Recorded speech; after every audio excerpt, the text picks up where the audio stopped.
Bonjour et bienvenue pour cette nouvelle réponse d'expert. Pour cet épisode, je vous propose d'aborder un sujet que l'on rencontre de façon quasiment, je dirais pas quotidienne, mais presque. La gestion des douleurs post-opératoires après un traitement endodontique.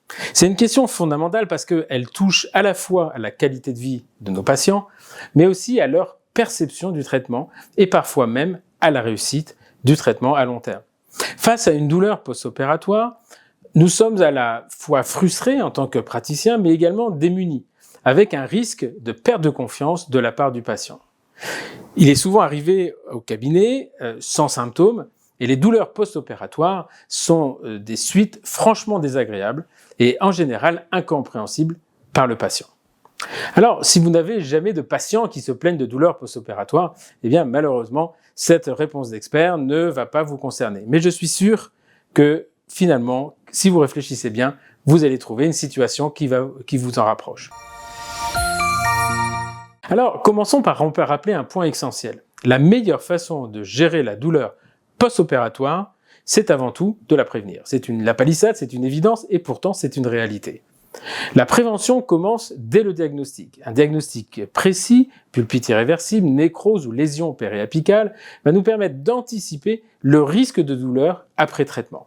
Et un patient averti est un patient qui comprend mieux les douleurs post-opératoires. On sait par exemple que les patients présentant une symptomatologie aiguë préopératoire ont beaucoup plus de chances de ressentir une douleur post-opératoire que les autres. Ensuite, il y a l'instrumentation. Les douleurs sont souvent liées à une extrusion de débris dans le périapex. L'utilisation de techniques respectueuses, cinématiques adaptées, irrigation abondante, contrôle de la longueur de travail régulièrement, permet de limiter ce phénomène.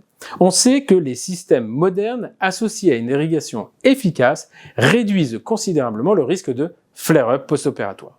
N'oublions pas l'irrigation. L'hypochlorite de sodium, utilisé avec une activation couplée à une solution chélatante, réduit la charge bactérienne et diminue donc le risque d'inflammation persistante périapicale. Attention cependant à ne pas provoquer d'extrusion de ces solutions au-delà du périapex. Sinon, en termes de douleur, je peux vous assurer que le patient va être servi. Enfin, un point souvent sous-estimé, l'occlusion. Un point de contact prématuré après une obturation trop épaisse peut transformer une gêne en une véritable douleur très intense. Alors, je vous conseille de vérifier et ajuster l'occlusion en fin de séance de façon à prévenir l'apparition de douleurs, notamment si vous utilisez par exemple les ciments vérinomères. Alors malgré toutes ces précautions, certains patients ressentiront une gêne, voire une douleur post-opératoire. Et là, notre rôle est d'apporter une prise en charge adaptée. La communication avec le patient est centrale. Expliquer qu'une sensibilité transitoire est normale, surtout dans les 24-48 heures après le traitement, permet de rassurer et d'éviter que la douleur ne soit perçu comme un échec puisque le patient en sera averti et informé. Sur le plan pharmacologique, le premier choix reste les AINS, les anti-inflammatoires non stéroïdiens, tels que l'ibuprofène, puisqu'elles agissent à la fois sur la douleur et un petit peu sur l'inflammation. Ils peuvent être associés au paracétamol pour avoir un effet synergique si l'ibuprofène seul ne suffit pas. Dans certains cas, notamment si les AINS sont contre-indiqués, le paracétamol seul reste une alternative, mais malheureusement beaucoup moins efficace. En cas de douleur aiguë persistante, il faut alors réévaluer le patient. Et souvent, le fait de le refaire revenir suffit à le soulager en partie. Est-ce une réaction inflammatoire attendue ou existe-t-il une complication telle qu'une surobturation, un flare-up infectieux, voire une fracture radiculaire? Dans ces cas-là, un suivi rapproché, voire une réintervention peuvent être nécessaires. Rappelons-nous un point important, les antibiotiques n'ont absolument pas leur place dans la gestion de la douleur post-opératoire, sauf si des signes infectieux systémiques sont associés. C'est un mésusage trop fréquent qu'il faut combattre et je m'y attelle très régulièrement si vous connaissez mes interventions. Une question qui revient souvent reste la suivante.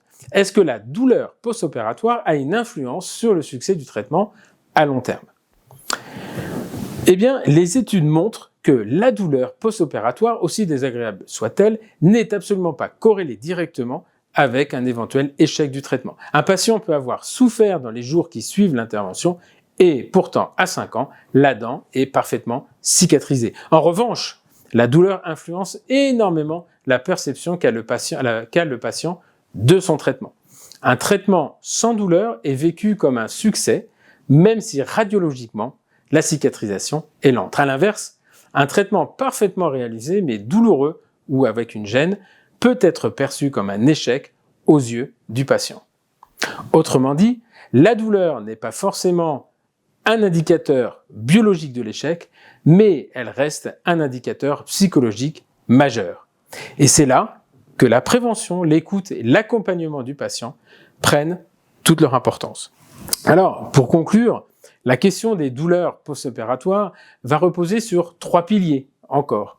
Le premier, c'est prévenir par un diagnostic précis, une instrumentation respectueuse, une irrigation efficace mais qui ne sort pas du canal et un contrôle de l'occlusion. Le deuxième, c'est prendre en charge avec une communication claire et les traitements pharmacologiques adaptés. Et enfin, accompagner, car au-delà de l'aspect clinique, la douleur influence directement l'expérience du patient et son niveau de confiance envers nous, son praticien. Alors, en fin de compte, bien gérer la douleur post-opératoire, ce n'est pas seulement améliorer le confort immédiat, mais c'est aussi renforcer l'alliance thérapeutique et participer indirectement au succès global de nos traitements. Voilà, je ne sais pas si tout y est, mais l'essentiel est bien dans cette réponse d'expert et je vous donne rendez-vous le mois prochain pour une nouvelle réponse. À très bientôt.